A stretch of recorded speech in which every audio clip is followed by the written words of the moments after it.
On Wednesday, September 25th, Canadian International Council, Toronto Branch, and the Hart House Debates Committee presented second annual Foreign Affairs University Cup. In the inaugural debate held in March 2012, team from Ryerson claimed victory. Hart House team came into the event looking to even the score. Resolution for the event was the House welcomes the decline of U.S. hegemony. Speaking in favor was the team from Ryerson's History Society. This topic is particularly relevant today because American politics are currently at a forefront. And we think it is an important issue that we should be discussing. So we are planning to tackle this topic by focusing on the economic and political decline of American government. And speaking against was the team from the Hart House Debate Society.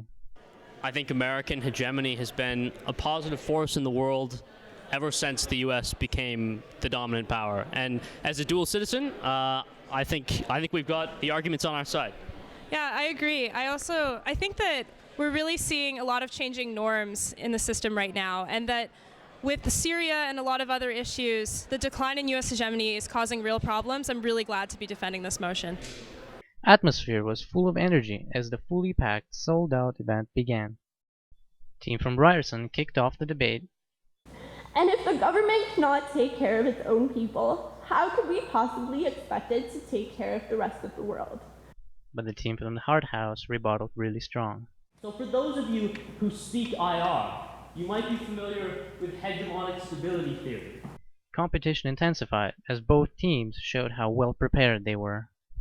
Today we know a different America, America the con man, and playing its role to the T. We have been convinced time and time again that listening to American justification, be it for war, for freedom via authoritarian regime, or for more money, is always the right thing to do. We would welcome very much a world in which FDR still was a part of American structure. That can only happen under a hegemonic system, we posit. Look at the Cold War, right? Vidash talks about it at great length, and he thinks it's really bad. And I think that this is a really good example of why you need a hegemonic structure in order to actually foster human rights. Ryerson and U of T went head-to-head, back and forth, knowing that only one could come out on top. After over an hour of competitive debating, constructing and deconstructing points for argument, it was time for the judges and the audience to pick the winner. Madam Speaker, Warden Kidd, ladies and gentlemen, Dr. Fitzgibbon, Dr. McKenzie and I have conferred, and in response to the motion, this House welcomes the decline of U.S. hegemony. We believe that Ryerson has successfully defended the motion. However, even though judges agreed that Ryerson successfully defended the notion, audience disagreed. The House voted against the motion.